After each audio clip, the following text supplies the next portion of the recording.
Welcome to number 8 of the 14-day Passive Income Challenge. My name is Chaim Ekstein, and I'm super excited to be with you today where we discuss one asset versus two assets. Let's jump right in.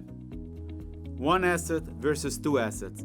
The truth of the matter is, we discussed a little bit about the leverage part, how it makes sense in certain situations to take out more leverage than take out less leverage.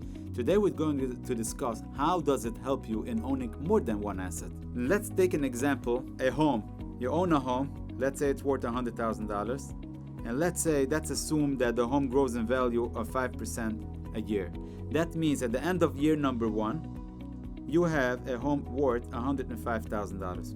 Regardless if you have a mortgage on it or if you don't have a mortgage on it, the home is worth $105,000. Let's say that you take a mortgage of it on the home and you take $100,000 mortgage, and what you do with the money is you buy another home.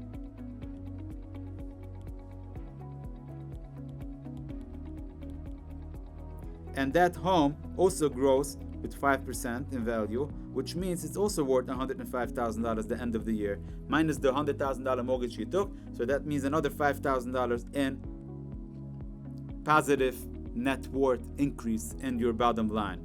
Okay, $5,000 here and $5,000 here. This person would have had only this one. This person has this one as well because he has two assets. Even though the money came from this $100,000 that they took a loan, it doesn't really matter. The home still grew in value, and so did the new home. This home grew and this home grew. Both of them grew in value. And as we discussed earlier, as long as the new home or the new investment that you're doing grows more than what you're paying for the financial institution that finances the leverage, you should come out ahead of the game, because you have that one. This one is covered by the new investment you did, and in the same time this one also grew in value. So now you have two assets versus one asset, and if you can multiply that by 3, 4, 5, and so on and so forth, it becomes a very, very effective way of velocity of money that you can implement in your passive income life foundation plan. Thank you for being with me, and I'm looking forward to seeing you in the other days.